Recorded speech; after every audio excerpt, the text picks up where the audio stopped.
Oke, bismillahirrahmanirrahim. Assalamualaikum warahmatullahi wabarakatuh. Selamat berjumpa kembali dengan mata pelajaran seni budaya di semester 2 ini ya.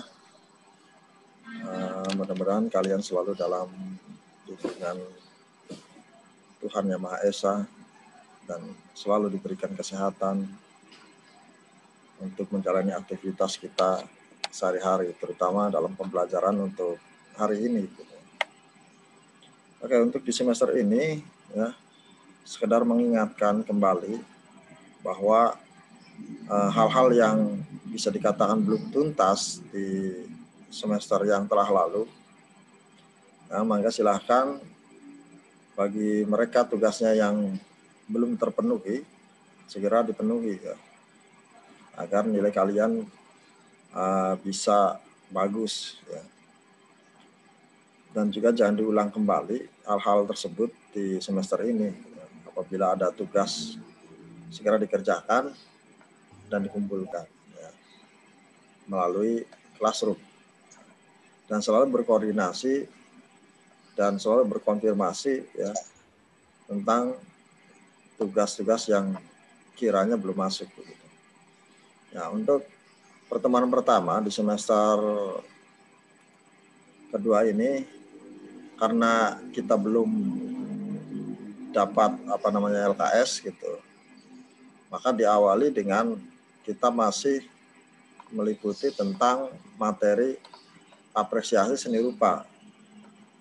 Tapi di sini kita akan membahas dan mengingat kembali mungkin pembelajaran di kelas 10 tentang apa yang dimaksud dengan desain. Desain ya. Kita pernah mendengar gitu ya, berulang-ulang kali desain itu apa sih sebetulnya. Ya, dengan kata lain bahwa desain bisa dikatakan sebagai rancangan. Dalam arti kata, baik itu desain ketika kita ingin membuat sebuah karya berupa gambar. Gambarnya itu apa saja gitu ya. Baik gambar 2 dimensi ataupun 3 dimensi, ataupun gambar tersebut untuk diterapkan ke dalam bidang yang lain, atau ke dalam bidang kertas itu sendiri. Nah, untuk itu, Bapak sudah share di classroom materi kita untuk hari ini, yaitu mengenai apresiasi seni rupa. Yang tadi dibahas di depan adalah prinsip dari desain. Prinsip dari desain ini ya, hubungannya dengan unsur-unsur ya, seni rupa. Yang kita kenal ada unsur seni rupa itu diantaranya ada garis, ya, ada titik, ada bidang, kemudian ada bentuk.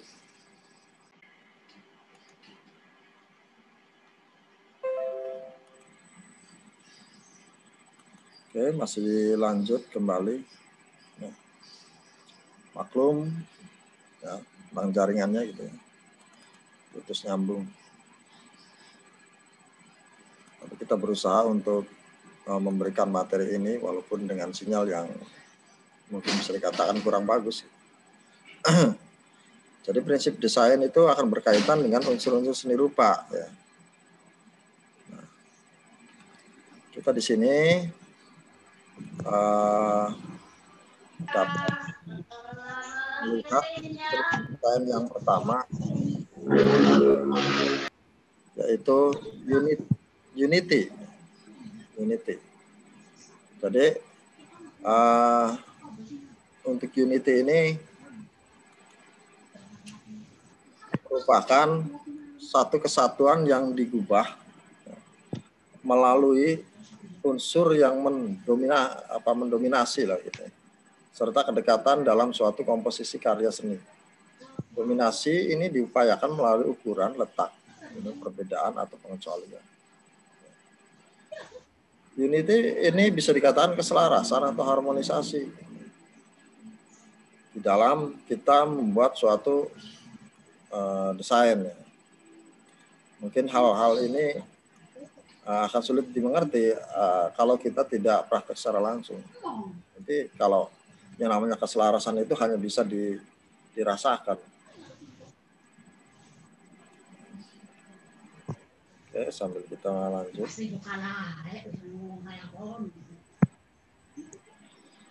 Ini balance ya.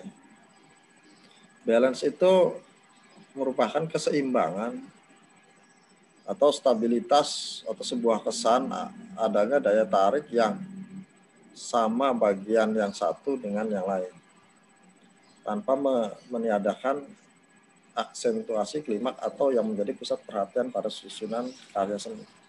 Ibaratnya sebuah timbangan, gitu. Timbangan yang kanan dan kirinya itu misalkan berbentuk lingkaran atau bola yang sama-sama beratnya 1 kilo, berarti sudah seimbang dong itu ya. Bola bisa saja bentuknya itu dirubah, gitu misalnya. Tidak semua bola dalam bentuk yang bulat,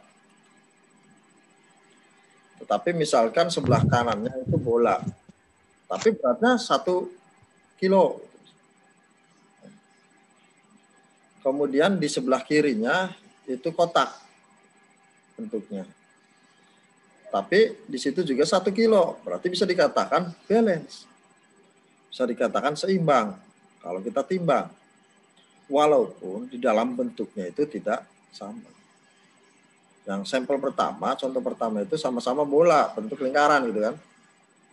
Tapi yang kedua, misalkan bentuk lingkaran dengan kotak, tapi beratnya sama. Berarti itu bisa dikatakan bahwa seimbang. Itu namanya keseimbangan.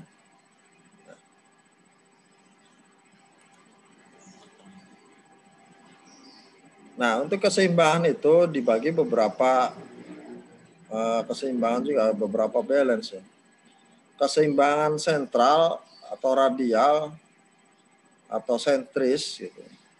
Keseimbangan ini unsur yang relatif sama dari pusat hingga keseluruhan tepi kanan, ke kiri, atas, dan bawah.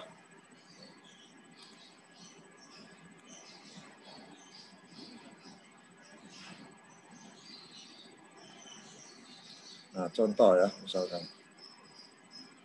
Ini seperti bentuk figura, frame. Ini ya. Relatif sama kan, kanan kiri ataupun atas dan bawah. Nah, ini yang sama atas dan bawah dan kanan dan kiri. Atau bahkan bisa saja secara memusat bahwa keempat-empatnya sama misalnya ya, bentuknya. Ini biasanya pada frame. Ini keseimbangan yang sentral atau radial. Kemudian keseimbangan simetris atau yang bersifat formal. Keseimbangan yang seperti ini diperlihatkan melalui unsur yang relatif sama dari pusat hingga sisi, baik kiri kanan atau atas dan bawah. Jadi kalau kita lihat, sebentar.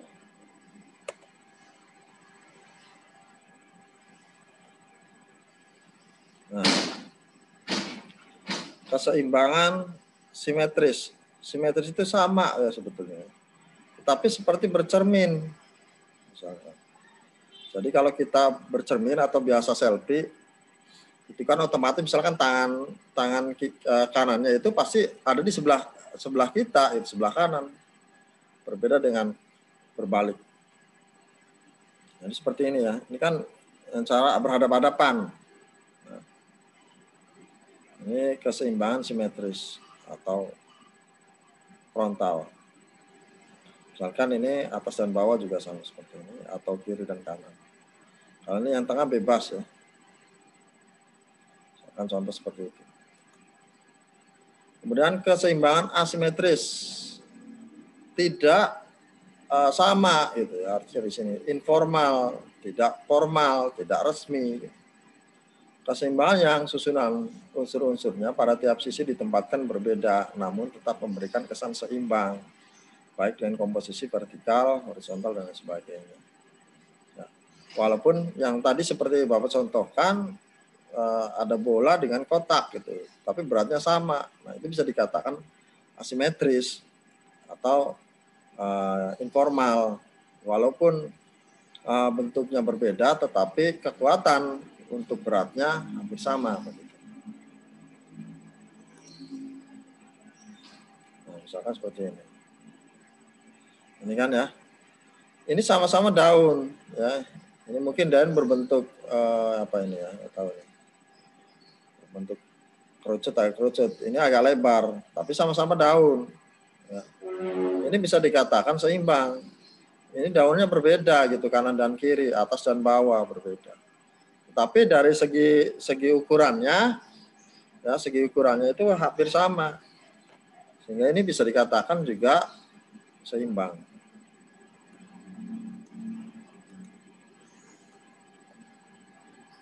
Nah, kemudian selanjutnya keseimbangan kontras. Keseimbangan yang didapat dengan cara menyatukan dua hal itu yang berbeda, baik bentuk, ukuran maupun warna, untuk menghindari kesan monoton. Namun penyatuan tersebut sebaiknya menyisipkan unsur pengalihan agar tidak terlalu kontradiktif. Nah, kita dapat lihat di sini.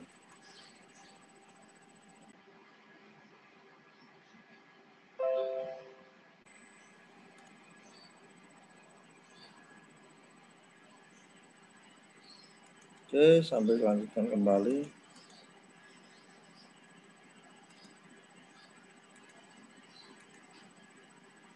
Nah, ini ya, keseimbangan kontras.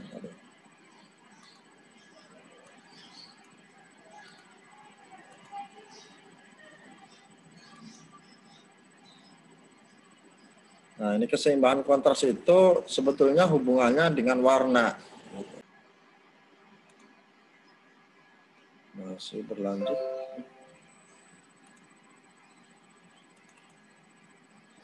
Nah, ini masalah tentang warna ya, kontras. Bisa kuningnya agak muda, agak tua gitu, misalkan birunya biru muda, biru tua. Tetapi beratnya itu hampir sama atau keseimbangannya sama. Selanjutnya ritme. Kalau di dalam musik juga ada ritme, di seni rupa juga ada ritme. Nah, di sini dalam seni rupa ya, susunan atau perulangan yang teratur. Perulangan yang teratur dari elemen atau unsur dalam suatu objek karya. Susunan gerak ritme didapat dengan beberapa cara. Antara lain, lihat. Nah, ritme repetisi murni. Apa ini repetisi murni? Menyusun materi objek dengan pengulangan unsur yang sama. Jadi misalkan contoh susunan balon ini. Misalkan dengan repetisinya berupa warna. Jadi warna merah ini hitungan keberapa gitu. 1, 2, 3, 4, 5, 6. Berarti ketujuhnya itu merah lagi. Berarti oranye juga ketujuhnya oranye lagi. Misalkan kuning lagi dan seterusnya. Ini misalkan repetisi tentang masalah warna.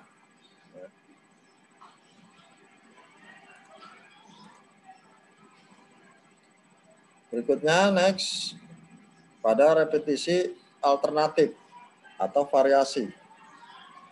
Jadi menyusun materi objek dengan perulangan yang diberi alternatif variasi.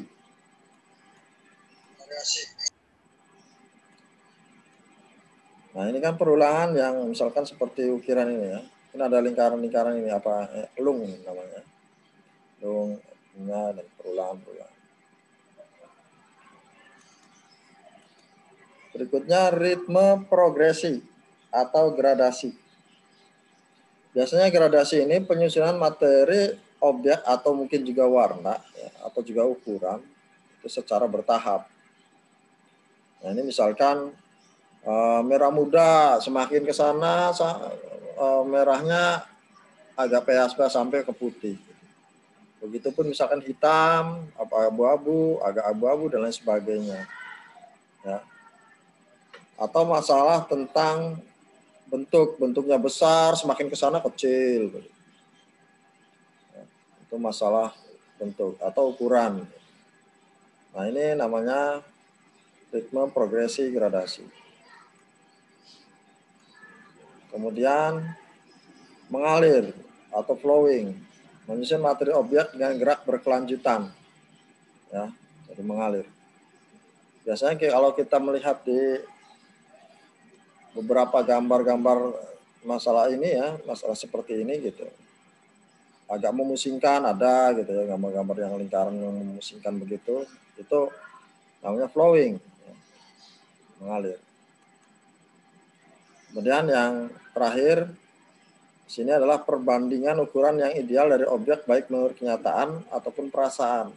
Hal ini memerlukan kecermatan teknis atau yang disebut sebagai proporsi. Proporsi itu adalah perbandingan.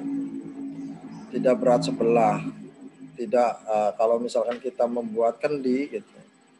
Yang 3 dimensi proporsinya harus tepat. Ya, kalau tidak tepat bisa jomplang gitu. Atau bisa jatuh si kendi tersebut gitu, dari bentuknya. Nah, kira-kira begitu ya. Mudah-mudahan dapat dimengerti. Untuk lebih lanjutnya bisa kalian cari sumber-sumber yang lain baik di internet ataupun di buku-buku yang berkaitan dengan prinsip-prinsip desain. Nah, untuk tugas berikutnya kalian membuat gambar komposisi bentuk bidang ataupun warna. Ya, warna di sini maksimal 4 warna yang mempunyai kesan 3 dimensi. Ya, seperti tadi pengulangan ya, antara besar, kecil dan sebagainya. Kemudian di-scan, kirimkan tugas melalui Classroom. Nanti dibuat tugasnya di Classroom ya. Tinggal kalian upload saja di situ. Ini sifatnya individu. Jadi bisa ke apa namanya?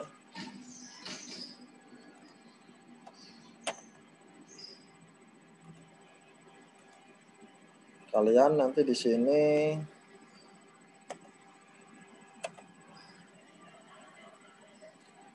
misalkan mencari beberapa contoh apa namanya? Gambar desain komposisi gitu ya.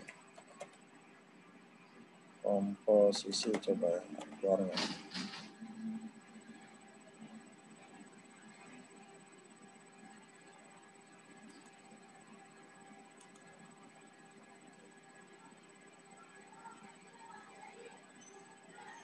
Nah, ini misalkan kan seperti ini ya, yang ada. Ini kan pembelajaran tentang nirmana komposisi warna.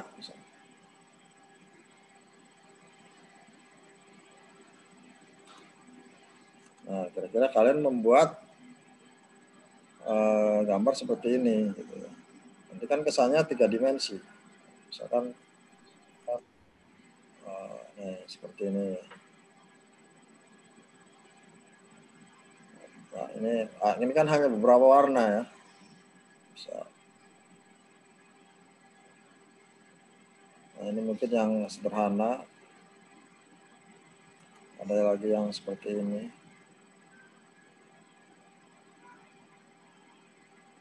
Mungkin seperti ini gitu ya.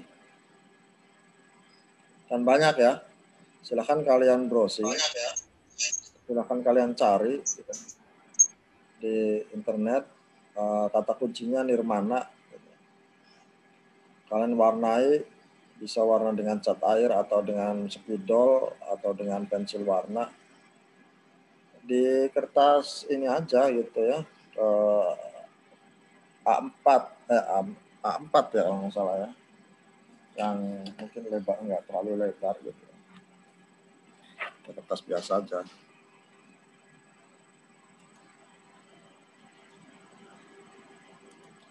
Nanti kalian scan gitu. Di kertas biasa aja yang kecil, kalian buat gambarnya di sini diwarnain dan kalian scan. Nanti kalian kirim biar lebih rapi gitu. Mungkin kalau di foto ya, kalau fotonya rapi pas ini potongannya bagus. Kalau kurang ya kurang bagus juga.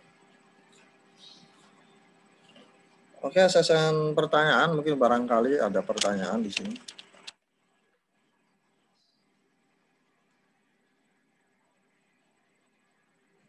Jangan lupa hasil dari materi hari ini Bapak upload di channel Bapak ya. Nanti kalian subscribe aja.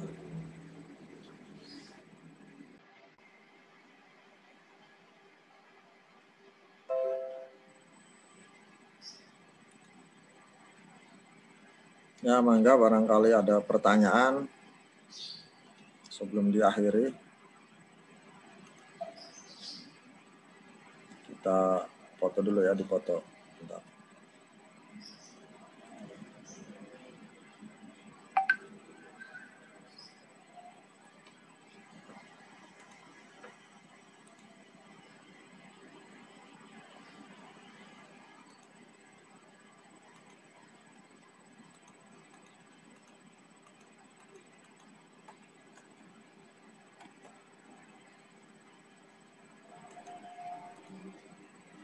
Silakan kalau yang bertanya.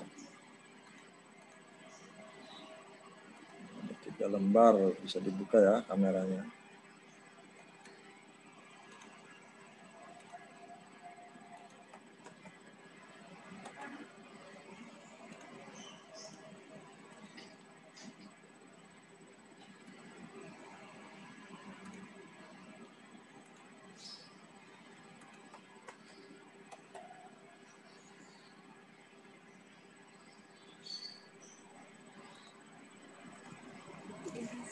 Oke, kalau tidak ada pertanyaan ya, Bapak cukupkan sekian.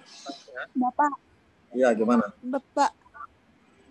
Syarat dari 3 dimensinya tuh gimana, Pak? 3 dimensinya. Ya kan tadi seperti sampel contoh kayak semacam apa ya namanya, ada gradasi begitu. Jadi hanya sebuah kesan saja gitu, sebuah kesan gitu. Jadi contoh ini kan hanya kesan 3 dimensi, hanya memberikan kesan kan. Nah, walaupun yang kita gambarkan di situ 2 dimensi kan, seperti gambar ini kan agak melingkar ke dalam gitu ya, seakan-akan dia bergelombang gitu. Itu kan sudah kesan 3 dimensi. Paham nggak? Yang ini misalkan, ini kan kesannya seperti kotak begini kan, ya, ya kan, kesannya semakin kecil, gitu, yang lebar, hanya berupa kesan saja.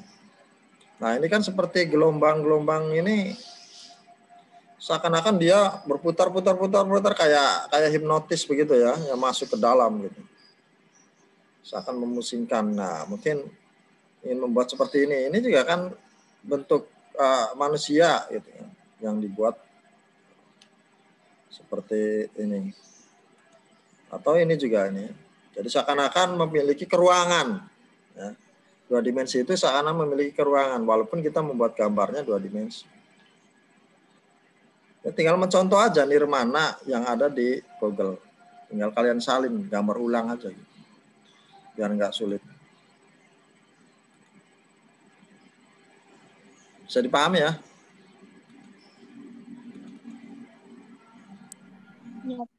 Bisa. Iya, Pak. Bisa. Iya, Pak. Bisa, Pak.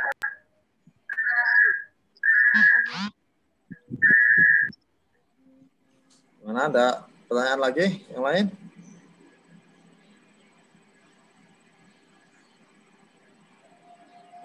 Tidak.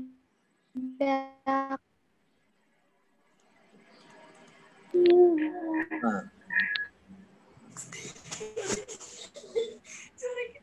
hanya kesan saja ya. Ya kita membuat gambar 2 dimensi, tetapi seakan-akan memiliki keruangan seperti 3 dimensi seperti tadi ya. Contoh-contoh gambarnya. Tapi kita tentunya tanpa terasa itu menggunakan prinsip-prinsip desain yang sudah diberikan materinya tadi. Itu ada beles. ada unity, keselarasan, tadi ada keseimbangan juga ada macam-macam gitu, apa saja. Itu tanpa terasa kita menggunakan prinsip itu. Secara teori lah gitu. Prakteknya kalian buat itu gambarnya.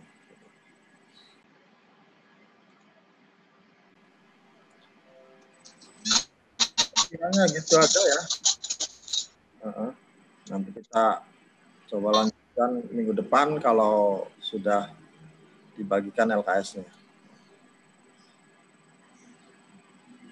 Baiklah, selamat menjalankan aktivitas berikutnya dan jangan lupa tetap menjaga protokol kesehatan ya, dan diberikan kesehatan pula baik diri sendiri dan keluarga.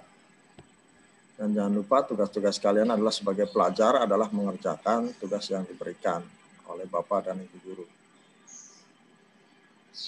Dan bagi mereka yang belum mengerjakan tugas di semester kemarin, segera konfirmasi gitu, supaya nilainya lebih baik dan lebih bagus lagi. Wabillahi taufiq wal hidayah. Wassalamualaikum warahmatullahi wabarakatuh. Waalaikumsalam warahmatullahi wabarakatuh. Terima kasih Bapak. Terima kasih, Bapak.